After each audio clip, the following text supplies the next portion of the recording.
Bonjour à tous. Alors pour ceux qui ne me connaissent pas, nous avons une chaîne YouTube avec différentes thématiques, notamment la maternité, le nourrisson, mais nous avons aussi des thématiques sur les abdominaux, sur le dos, sur la respiration. Aujourd'hui, je vais vous parler de quoi? Je vais vous parler de quelque chose qui est a priori à la mode cette année.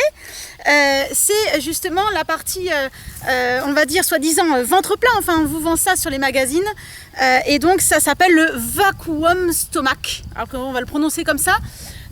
Et donc, voilà, c'est véhiculé au travers des magazines, au travers d'Internet. Et je vais vous expliquer en 3 points pourquoi c'est une technique qu'il ne faut absolument pas faire, mesdames et messieurs. Je m'appelle Claire et mon mari est posturologue moteur. Nous avons ensemble un centre dédié aux douleurs chroniques et aux problèmes respiratoires. C'est pour ça que nous parlons en connaissance de cause. Donc justement, ces fameux exercices qu'on peut voir sur Internet ou dans les magazines, on vous le vend, on vous le dépeint comme un exercice miracle pour donc avoir un ventre plat. Le problème, c'est que c'est pas le cas et justement vous dégradez vos viscères, vous causez d'autres problèmes au niveau du périnée et vous empêchez l'oxygénation complète de votre corps. Alors, qu'est-ce qu'on vous dit dans cet exercice? Donc le vacuum stomach, c'est justement en fait d'utiliser la respiration ventrale, de gonfler le ventre à bloc. Et puis dès que le ventre est gonflé, on ne respire plus, on rentre le ventre un maximum et on attend quelques secondes et puis on refait cet exercice plusieurs fois. Le premier gros problème, c'est au niveau viscéral. Les personnes qui vous vendent ça n'ont pas conscience de finalement l'anatomie du mouvement. Pourquoi je dis ça? Parce que s'ils ne connaissent pas les insertions et donc ce que provoque la contraction d'un certain muscle sur les organes ou sur l'ossature, ils ne maîtrisent pas la biomécanique du mouvement finalement. Pourquoi ça pose problème? C'est que déjà la respiration ventrale en elle-même, vous le savez pour ceux qui nous connaissent, c'est une ignominie, puisque j'adore entendre le « tu sens l'air qui est dans le ventre ».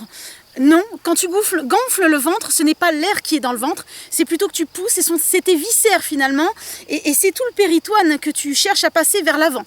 D'accord? Ça veut dire que ça suppose quoi cette histoire de respiration ventrale? Ça présuppose qu'on a bien pris conscience que le diaphragme du coup s'appuie sur le foie, l'estomac, sur vos viscères, des organes mous. Donc on prend conscience qu'on s'appuie sur des organes mous. Ça veut dire qu'on y met une pression vers le bas. Donc c'est soi-disant le gonfler du ventre, mais en fait c'est vos viscères, hein, tout simplement. En plus de ça, dans l'exercice, on vous demande ensuite de creuser le ventre, de rentrer le ventre. Et alors ça c'est le top du top, ça veut dire qu'après avoir écrasé vos viscères par le haut, donc on les fait descendre vers le bas, en plus on va chercher à les plaquer. Mais vous pensez que la pression ça dirige où? Il n'y a qu'un seul endroit où ça dirige, c'est vers le bas. Donc plus vous allez faire ce genre d'exercice, plus vous allez commencer à mettre en place le principe des fuites urinaires et de la descente d'organes. Vous mettez trop de pression par le bas. Je rappelle quand même que le ventre, finalement, il doit rester libre. Il faut que vos organes puissent bouger, puissent donc digérer tranquillement. À chaque fois que vous ferez des abdos à gogo, vous ferez ce genre de soi-disant méthode où il faut plaquer le ventre ou avoir un ventre plat, en fait vous êtes en train de bousiller vos viscères, c'est tout. Le deuxième point, et ça va avec, c'est la partie oxygénation. Donc vous êtes en train d'essayer d'oxygéner en comprimant vos viscères, mais vous ne vous rendez pas compte que finalement vous ne prenez pas assez d'air. Vous êtes en manque d'air. C'est pour ça que les personnes finalement qui font ça se retrouvent à avoir limite une crise d'angoisse. Alors une crise d'angoisse cette fois-ci pas à cause d'un stress extérieur, mais parce que finalement vous stressez votre corps et vous ne prenez pas assez d'air.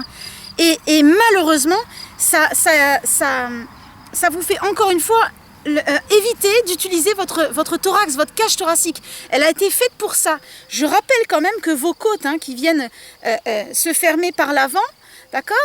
Ça fait à peu près tout le tour, ça protège vos poumons et votre cœur.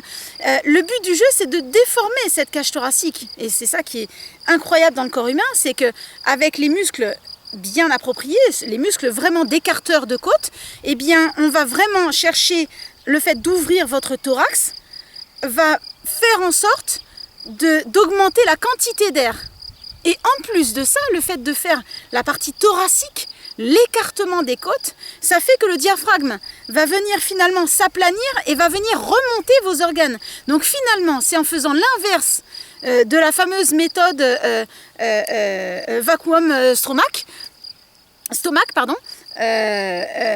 finalement, en faisant cette méthode-là, vous faites l'effet inverse. Donc plus vous allez chercher à écarter les côtes, finalement ça va venir happer un petit peu vos viscères vers le haut, sauf que là ce n'est pas en les comprimant. Non seulement vous les libérez, mais vous les amenez vers le haut. Donc vous libérez la pression par le bas au niveau du périnée, vous libérez toute pression tout simplement.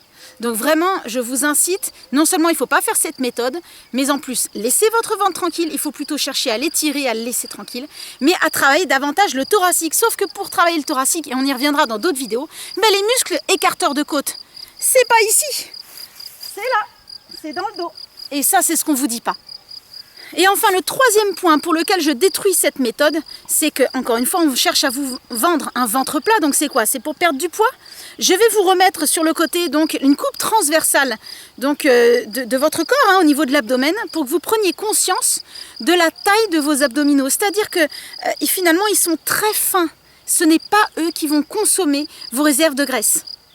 C'est plutôt vos muscles qui sont dans le dos et vos cuisses. C'est pour ça qu'on va plutôt inciter les personnes qui veulent perdre du poids à faire de la marche, à faire de la course à pied. En bref, il faut utiliser les jambes, le dos, les gros muscles. Ça veut dire que c'est les gros muscles qui vont consommer davantage de matière grasse et donc de vider un petit peu vos stocks. C'est ça ce principe-là. Plus vous allez chercher ventre plat, plus vous écrasez vos viscères. Et je rappelle quand même que souvent, les personnes qui vous montrent ça sur les magazines ou sur Internet, elles ont déjà un ventre plat. Finalement, elles n'ont rien à perdre comme poids. Les personnes qui ont 20 à 30 kilos de plus vont non seulement avoir du mal, et elles vont avoir mal au ventre et mal au dos. J'ai déjà des retours de personnes qui ont commencé un peu cette méthode et qui ont mal au dos. Mais c'est normal. Voilà, on expliquera aussi peut-être plus tard pourquoi. Si vous avez des retours à nous faire, n'hésitez pas. Posez des tonnes de questions, on peut y revenir. C'est un sujet, là, les abdominaux, la perte de poids, c'est un sujet exceptionnel. On entend de tout et de rien. Mais surtout, ne faites pas cette méthode. Elle est affreuse. Elle va écraser vos viscères, empêcher votre oxygénation. Et ce n'est pas elle qui fera un ventre plat ou perte de poids. Et sur ce, je vous dis à bientôt. Regardez sur notre chaîne YouTube, comme je vous disais, on a plein de thématiques différentes. On continuera de faire d'autres vidéos. Interagissez, n'hésitez pas à poser des questions, on y répondra avec grand plaisir. Et puis, faites du sport, aérez-vous et tout ira bien. Salut, salut, bye!